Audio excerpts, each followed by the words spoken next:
My name is Jeremy Wade, monster hunter and fishing detective. I'm gonna have to go for a swim. I'm in South America, spending an entire year going further and deeper than I've ever been before, in search of freshwater killers. And from a forgotten forest north of the Amazon, I've heard chilling reports. People are vanishing, their bodies never found. They're gone. The disappearances are said to be the work of the same deadly culprit, the water mama. Is a spirit. Locals describe her as a deadly freshwater mermaid. Long hair and white thick skin. Who lures victims from the surface and drags them down into the depths. When they're gone, they'll never come back. Over the years, I've learned that behind stories of fantastical beasts, there's often a real flesh and blood creature.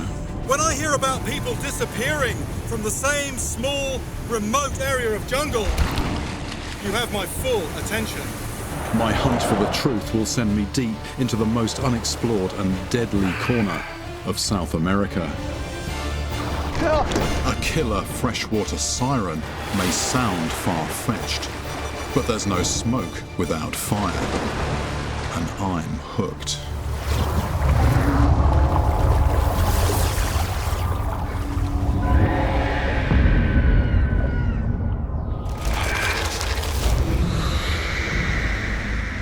Around the world, legends tell of ships wrecked and sailors drowned, lured by the irresistible beauty of mermaids. Half fish, half human, mermaids have been reported for thousands of years from every ocean on the planet. Most sightings are believed to be cases of mistaken identity. Dolphins or manatees misidentified as mermaids by men who had spent too long on the high seas. Those tales are largely confined to history, but the water mama is different. This lethal body snatcher is said to live in fresh water and is terrorizing remote villages right now. The stories are coming from a remote river in the deep interior of South America's least explored country, Guyana. The river is hidden beyond towering mountains and a vast, sprawling savanna. To get any further, I've got to hit the road.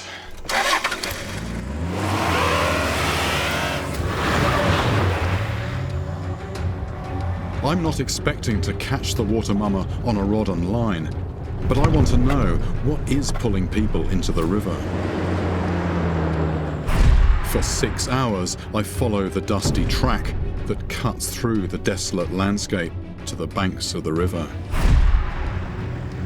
But when I reach the water, the mission ahead becomes far more daunting.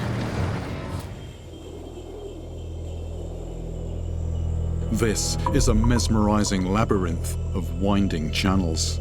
More than 4,000 miles of waterways snaking through the largest unbroken rainforest on Earth.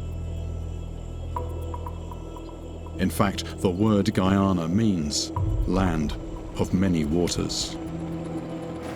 I hire a boatman with a small dugout. But where do I start to look for a legend? These Guyanese waterways have to be some of the most unexplored anywhere in the world. And if there's anywhere that's going to surprise me with what lives underneath the surface, then this place could be it.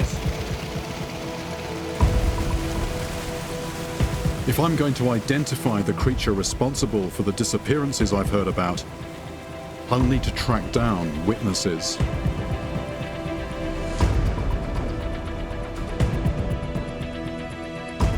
Deep in the inhospitable interior, the jungle is broken only very occasionally by tiny pockets of habitation.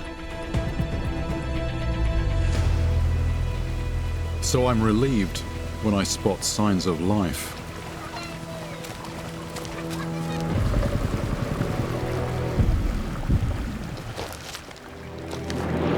Indigenous people have been fishing and farming here for centuries.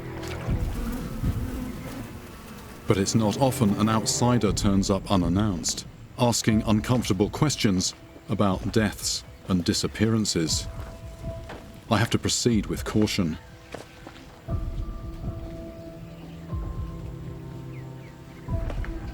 I do have one thing on my side.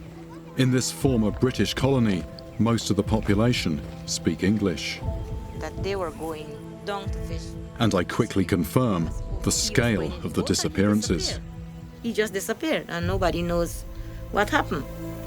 The brother gone on bed and then disappeared. The little girl just gone, never come back. The accounts are disturbing, but none of the villagers I meet can give me tangible details to work with. Until I find a man called Lawrence, who tells me about a chilling incident that happened close by. Oh, yes. A man and his 2 children, they were crossing a creek.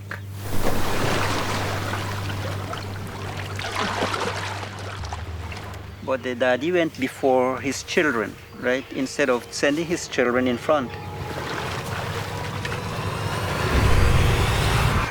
Suddenly, something was pulling them. It covered them with water. They're gone. Never seen again. No, I've never seen again. He's gone. The distraught family summoned a shaman to identify the culprit. He had no doubt that this was the ruthless work of the water mama. What does the water mama look like? What mama look like? Just like we are, people. But they live in the water. From deep places, they come. As he describes this dangerous spirit in more detail, I'm reminded of something I've encountered before. In the heart of Africa, I investigated a creature, half fish, half human, that's said to drag men to the bottom of the river.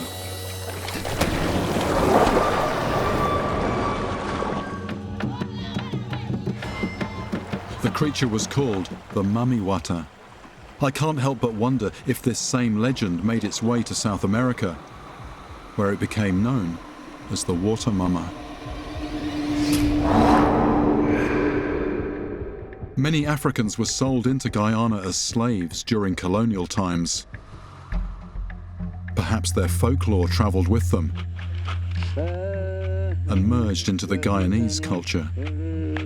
Generally, these stories in different parts of the world, they don't just come out of thin air, out of the blue. There's normally something real behind them.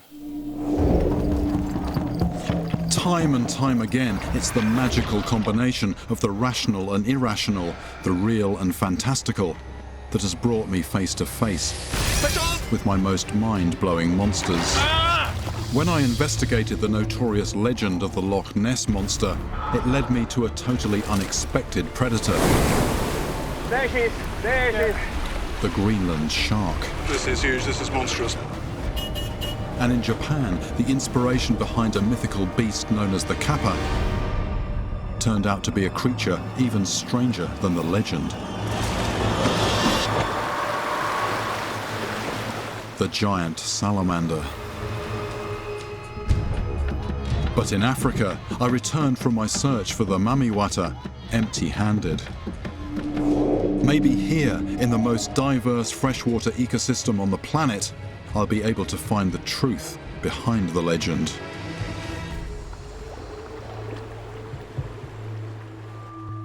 I'm told that the children disappeared from a place not far from the village, so that's where I'm starting my search for their killer. Yeah, that's looking good. What I'm looking for is said to be able to take out a human being, so I'm going to need pretty serious gear. But this fits the bill. This is basically a variation on what I've used to catch some of the biggest fish I've ever caught. Braided line with a breaking strain of 200 pounds. heavy-duty swivel, and then a big, thick wire hook on the end. So this is pretty serious gear. The light is fading, but that could work in my favor. Many predators become more active under cover of darkness.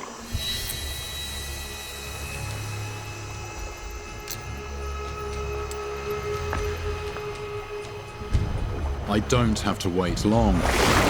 Something big has taken my bait, and it's not going to come in without a fight. This thing is definitely a river monster.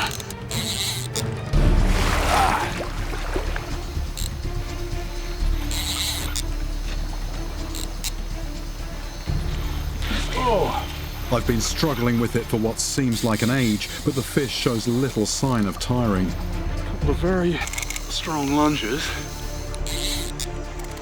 But finally, I managed to haul it out of the gloom and into sight. Look at that! This is what they call a banana catfish here, after the yellowish coloration on the belly. I know it more as a pirarara or a red-tailed catfish, and this is a pretty monstrous one. They actually fear this fish in parts of Brazil. They say it takes young children. Maybe this is responsible for causing disappearances in this river. They don't have big biting teeth, but they do have pads that feel like coarse sandpaper. A fish like this could certainly drag a child to its death.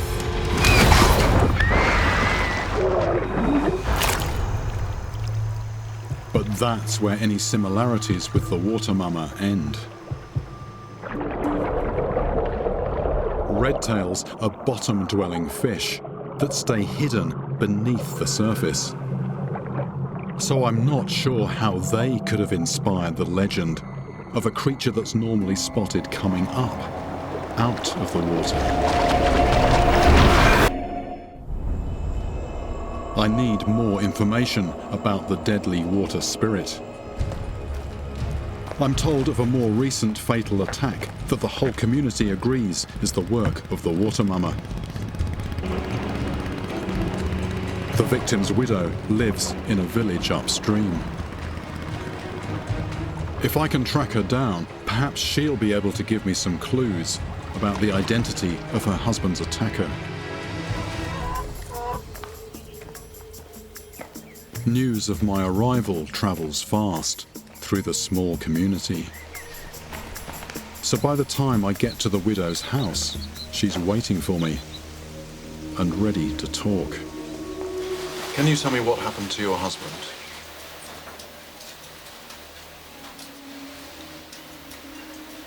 My husband was lost.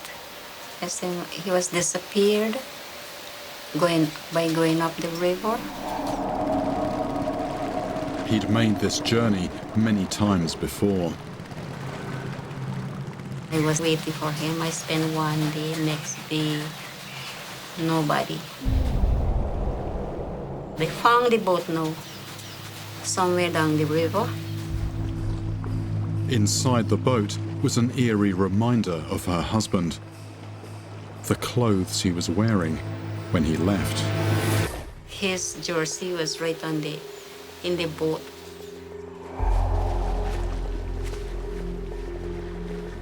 The pants was well folded and his fishing line, everything was ready. Everything except a body. But the cast-off clothes tell me that whatever took him didn't pull him from his boat. It waited until he was in the water before it struck. His grieving widow has no doubt about what did it. I believe that water mama has took him away. One of them mermaids then carry here. What does the water mama look like? They are people. But they have like a fish tail, and they have long hair. What colour? White people's skin.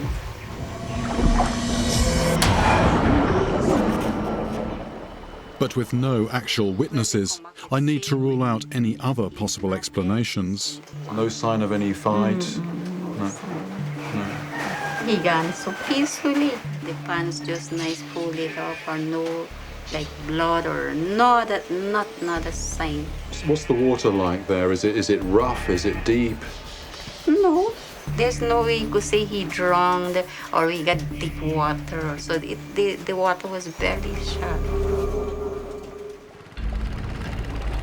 I need to piece together the evidence I've heard to figure out how this man met his untimely end. Very puzzling indeed, this particular disappearance. A canoe floating down the river with nobody in it, but this pile of clothes.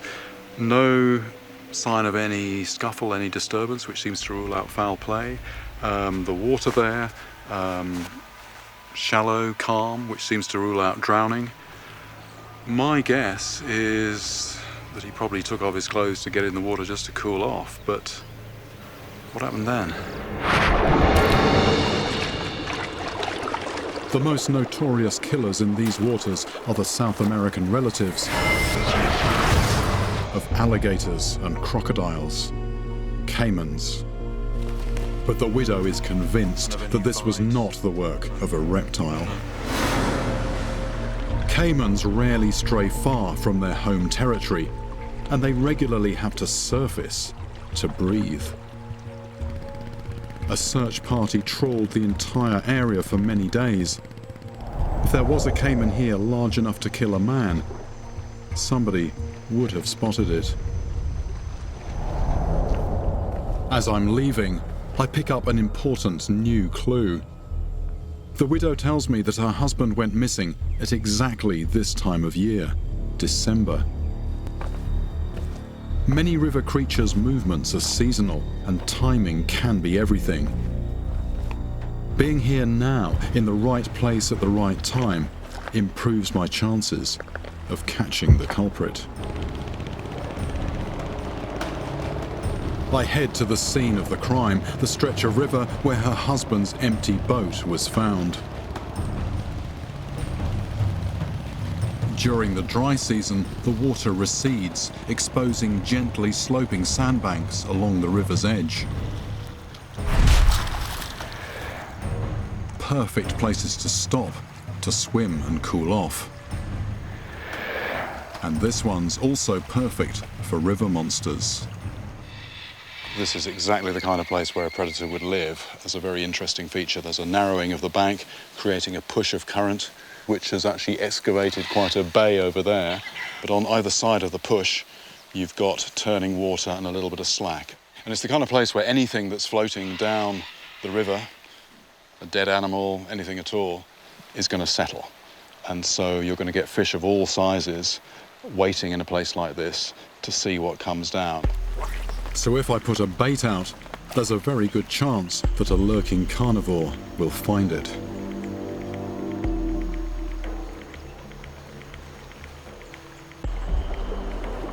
Oh, here we go.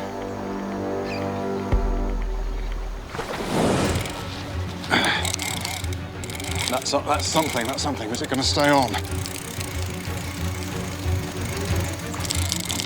Just down there. Deep-bodied, something in the water, deep-bodied. It's a piranha.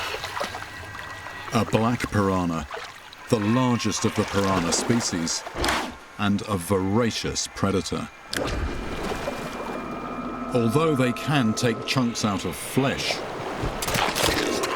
and even sever bone, I don't believe that they would be capable of taking down a man. But piranhas certainly could be among the creatures that would dispose of the evidence once the deed has been done. The question is, what did the deed? I try other spots nearby, but piranhas can make fishing for anything else close to impossible. Bait gone. I can just feel it's not there. These toothy flesh eaters keep stealing the bait off my hook.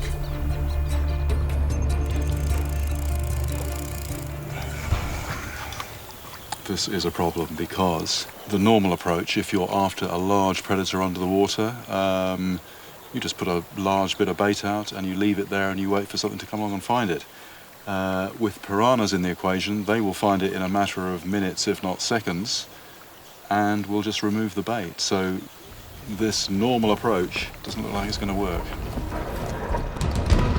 I might have more luck after dark, when these ravenous flesh eaters are less active. Back at the village, I find a woman who believes she had a narrow escape from a water mama when she was a child.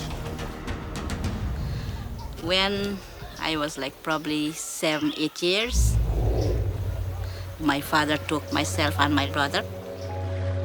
He was shooting fish. So he said, "You children stay here."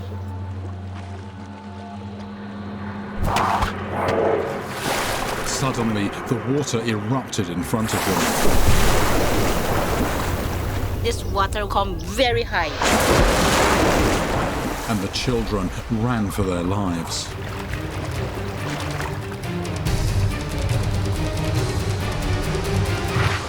She believes it was a leaping water mama. It's a spirit. And it happened to many people. They see things like mermaids. People used to like disappear. They never come back. Where is this place? It's a big lake. So this isn't part of the river, this is a lake. It's a lake, yeah. This chance clue is a game changer. It dramatically cuts down the suspect list. If the water mama is seen in lakes as well as rivers, then logically the creature I'm looking for must be found in both places too. And there are very, very few river monsters that fit the bill. I've already dismissed caimans and piranhas. The only other dangerous animal I know that crosses between the two habitats is an old adversary of mine. A real Amazonian heavyweight, the arapaima. Arapaima may not have the teeth of predators like piranhas, but they've got unmatched size and power, as I know all too well. I've been to a couple of arapaima farms in Brazil, and on one unforgettable occasion, I was attempting to trap arapaima when one erupted from the net and slammed me in the chest. This is the arapaima's MO.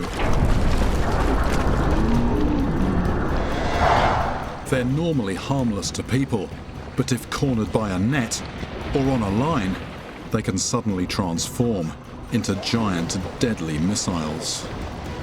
Hundreds of pounds of muscle and bone launches into the air, and if you happen to be in its path, the blow could kill you.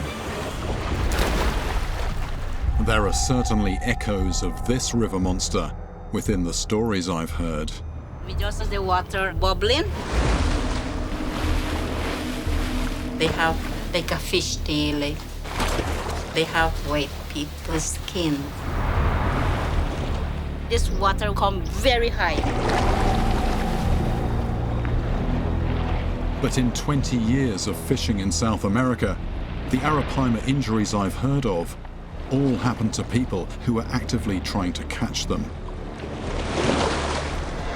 So if arapaima here are attacking people, seemingly unprovoked, I need to find out why they've become so aggressive.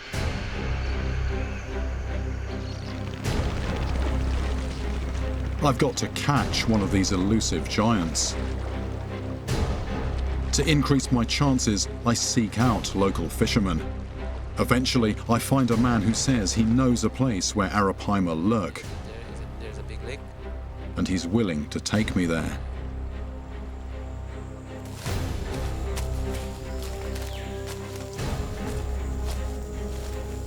Arapaima have a very particular habit. They build underwater nests. Hollows in the lake bed or riverbed for laying their eggs. And that's what he's brought me to see. So if I walk out here, I can maybe find the nest, I can see it? Yes, but you have to be careful. It's very dangerous. This might be a risky mission, but it could help me discover whether there's anything unusual about Guyana's arapaima. Doesn't look very deep, the water, but there's about a foot or 18 inches of mud under that before I come to anything firm. I've got a stick to test the depth, and I'm hoping to find any lurking creatures before they find me. Not seen any caimans in this lake, but what they say about crocodiles is it's the crocodiles you can't see that are the ones you've got to worry about.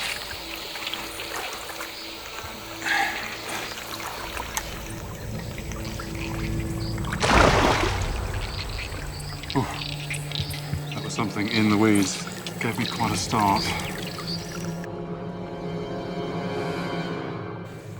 I may have excluded caimans from my hunt, but that doesn't mean they've excluded me from theirs.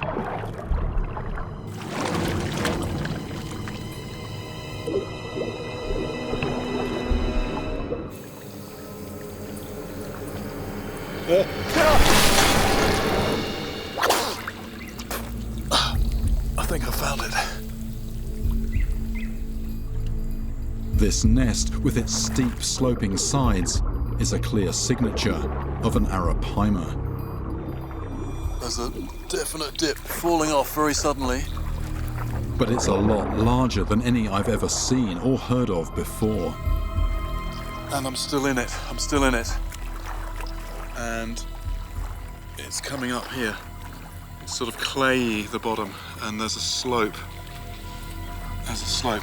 I'm coming up. I'm coming up. That's big. That's big. It's a crater. The fish that created this must have been an absolute giant.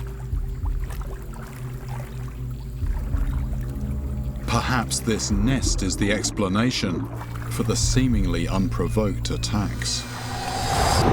When I investigated the case of swimmers mauled by large Wells catfish in Germany, I discovered that the fish only became aggressive when people strayed too close to their nests. And it's not an isolated incident. In Thailand, I figured out that snakeheads only transformed into killers when their young were threatened. Perhaps the same thing happened to the woman's husband. Might these people have been the victims not of the water mama, but of a giant mama arapaima defending its nest?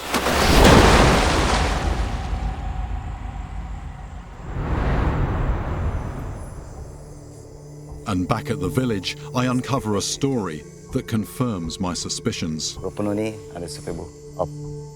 far as we could go. Winston watched helplessly as a nesting arapaima attacked his friend. All the time I was seen by arapaima, just turning around, protecting the young. A friend of mine went into the water. Here comes the fish. One big thing here, and then he fell back. Fish knocked him over. Yeah, he get a good hit just below his knee. He was lucky. He was in a shallow place, you know. But if it was in like in 3 to 4 feet, well, I think he would have dead. He would have dead. He would have been killed by fish. They are protecting their eggs. They become a monster. This is the first time I've ever heard of an arapaima attack like this. This fish was not trying to escape a fishing net. It was actively targeting a person. Perhaps the same thing happened to the woman's husband. It seems to add up. As well as in lakes, arapaima sometimes nest in calm, shallow sections of the river. Just the kind of places where the attacks I've heard about happened. And the size of the nest I found suggests there are giants out there. Can't be that big. Can't be. To prove my theory, I have to catch an arapaima big enough to kill a man. But there's a problem. All over the continent, arapaima were hunted so close to extinction that here in Guyana, fishing for them has been banned. The only person who might be able to help me is the chief. I'm told that in exceptional circumstances, he can grant permission to fish for arapaima. You must remember what I am telling you now, right? He's willing to allow me to fish under a very strict condition. Before you go wrong, before you misunderstand what I'm telling you, I repeat again to you that no net and no bait hooks, no arrow, but this type of hook you will use. Fly? Yeah, fly, to fly fish. That doesn't destroy the fish. And it's easy to take out from the lip. So that's the only way. This is something I've never attempted before. I happen to have some fly fishing gear with me, but I didn't think I'd be trying to catch anything as big as an arapaima with it. Right, what kind of fly is going to tempt an arapaima? Well, what most people understand by fly fishing is using something that actually looks like a fly. But some flies, so-called, actually, it's not an insect they're mimicking, it is a small fish. So something like that, pulled through the water, does actually look like a very lifelike little fish. But I need to make something even bigger that an arapaima might mistake for food. What I've got in mind is turning this fly into a small peacock bass. They're very tasty fish, and one about sort of that size would be a very nice meal for an arapaima. To cast this fly, I have to use a fly rod, but the necessary flexibility comes at the price of power. Fly fishing is normally a method for small fish. Now you can land very big fish on light gear, but in order to do that you need generally nice open water, so you can just let the fish swim backwards and forwards, tire itself out, there you go. But these lakes here, they are just full of fallen trees and all manner of snags. Letting a fish swim around is just going to go through all that kind of stuff. The line's going to break. I just don't see how it's going to work.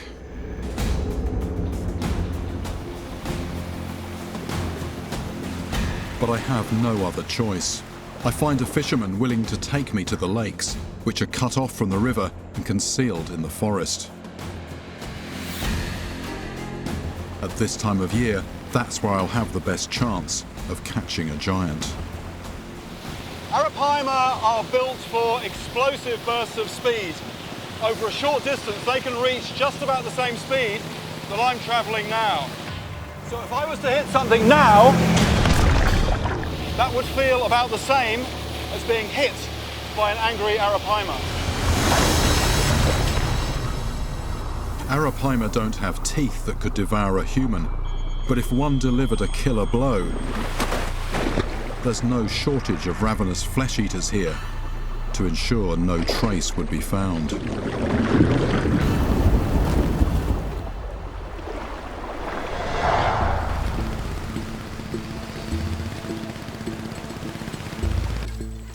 We set up camp in the farthest reaches of the river. And it looks like we're not alone. Footprints, these are jaguar footprints, one here, another one here. The thing is, this is only just down the bank from camp. That's a good reminder for me. I'm very focused on predators in the water, but there is this large land predator which can at times be dangerous to people. Certainly it's something I need to be aware of. So these tracks are going from the riverbank into the forest. I wonder where it is now. Although capable of killing, jaguars are usually secretive and shy. An attack is unlikely. It's the everyday hazards of this remote wilderness that I'm most worried about. Last time I was in Guyana, I narrowly avoided a broken pelvis, trying to drag a heavy wooden canoe up past some fast-flowing rapids.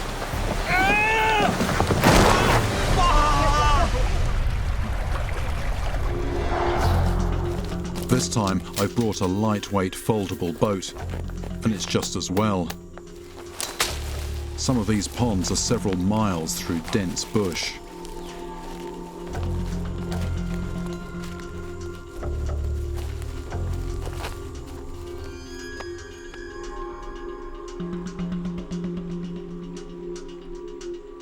We go into stealth mode, silently scanning the surface for the telltale signs of arapaima.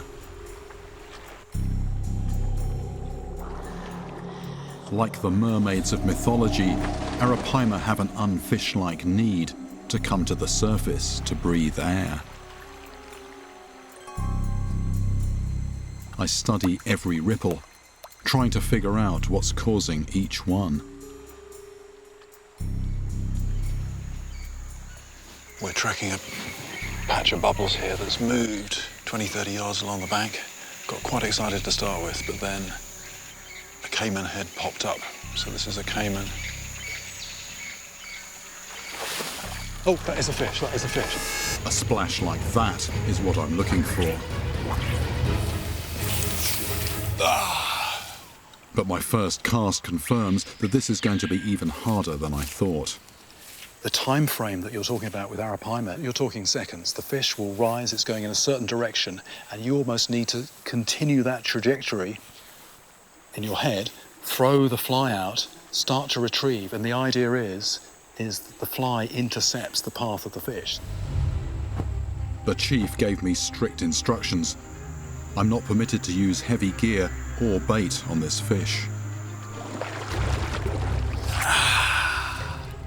But the more time I spend trying, the more unlikely it seems that this technique will work.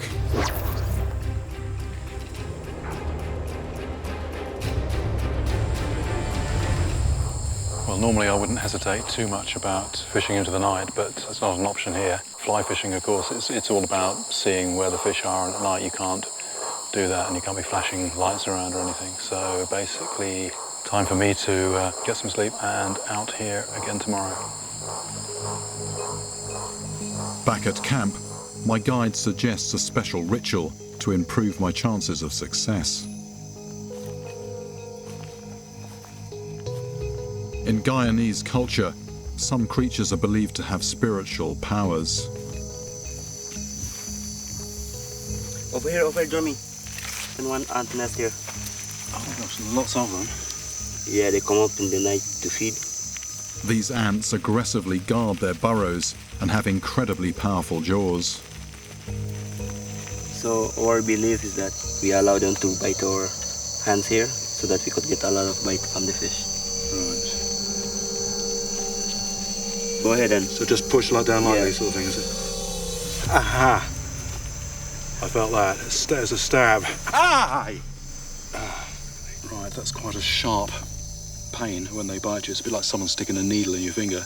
The pain does go fairly quickly, but the ants are still there, sort of embedded in your skin.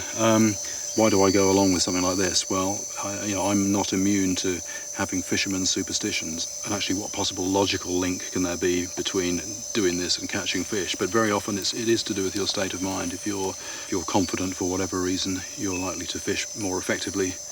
I certainly feel like I've paid some kind of price. What I need now is to actually collect the payoff. That would be nice.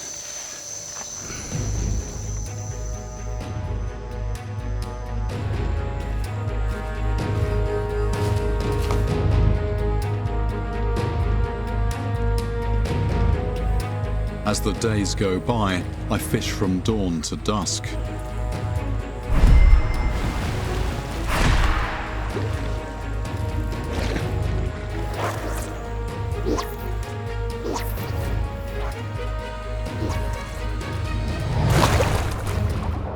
But I've got no bites to show for it.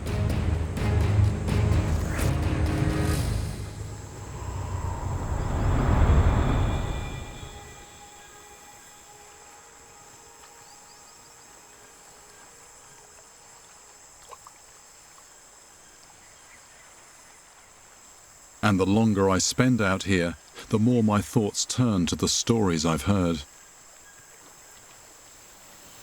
All this time staring at the water's surface. Most of the time nothing happening, but occasionally something will move. And it makes me think of these water mama stories.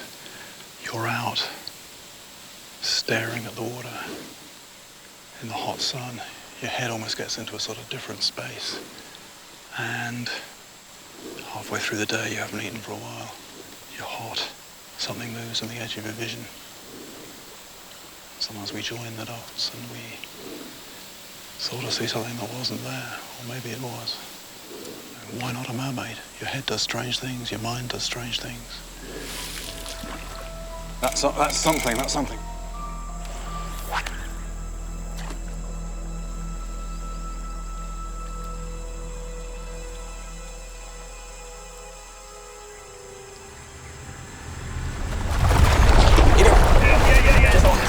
It's on.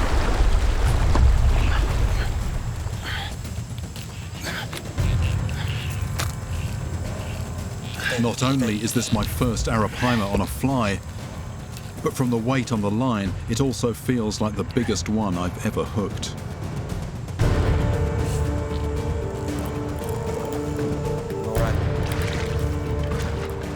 I've never tried to bring in a fish this size on such delicate gear.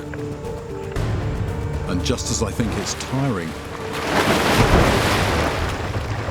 the beast is gone.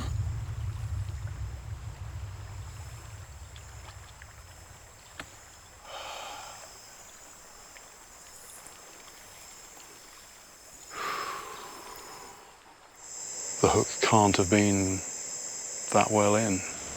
As the fish jumped and shook its head, it released the pressure on the line for a fraction of a second, and the hook didn't hold. So I saw an arapaima half out of the water, very, very briefly, and then it was gone. So next time, I've just got to do the same again, but keep it on and get it in. After all the commotion, no other fish are going to be hanging around. I'm told there's one more place we can try, but it's a lot farther from the river and buried in exceptionally dense jungle.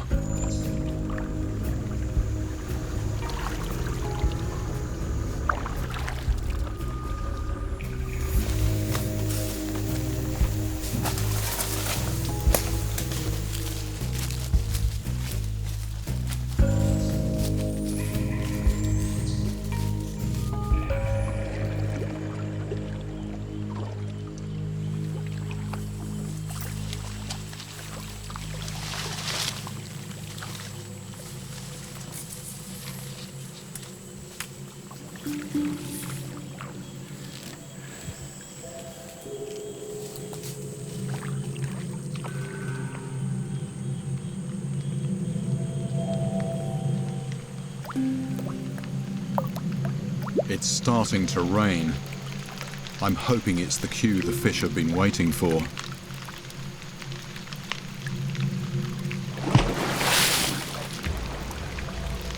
Yep.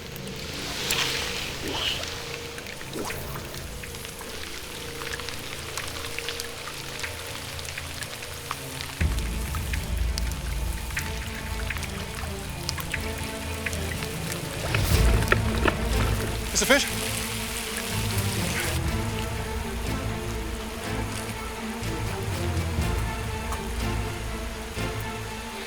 This is a large fish. I'm feeling massively undergunned. All I have to pull in this giant is a thin rod and a wobbly canoe. That's the fish there. I'm trying to stop the fish coming to the surface. If it jumps, it could spit out the hook. But it seems the fish is calling the shots.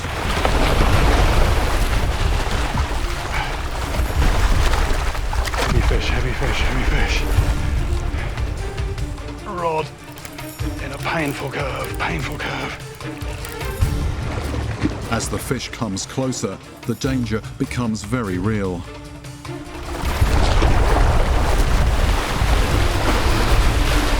If it jumps in our direction, the results could be deadly. Coming up, it's coming up, it's coming up, it's coming up. It's gonna jump, it's gonna jump, it's gonna jump.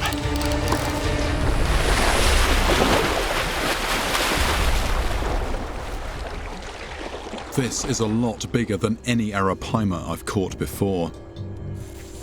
I need to get it into the shallows. In a bit more, please.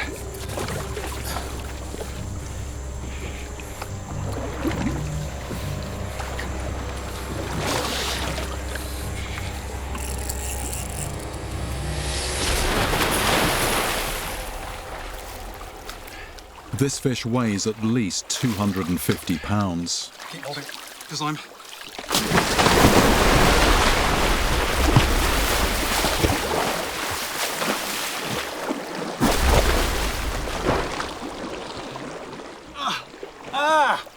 Look at this! Arapaima on a fly. This thing... It's actually, I was going to say, it's built like a missile. This is a tired fish, believe it or not. Two of us can hardly restrain it. It is just, doesn't it look like a missile? Long, streamlined body. I'm thinking about 3 times the size of the one that hit me. Sent me flying, left me in pain for over a month. This thing came flying at you. Hit you in the right place, shall we say the wrong place. You wouldn't know about it. Just a final flashing, fleeting moment and then lights out for good. I think that's a strong fish. This is the biggest fish of my South American fishing career. A river monster as deadly as any beast of folklore. And if you caught a glimpse of something this size, colour and shape appearing on the edge of your vision, your mind could fill in the gaps. Here in Guyana, where legends of mermaids pervade local beliefs, you might think that you've seen the water mama. But one thing's for sure, there are arapaima here so massive they could easily deliver a fatal blow. And if that happened, the river's scavengers would quickly clear away every last shred of evidence. Except perhaps a tidy pile of clothes.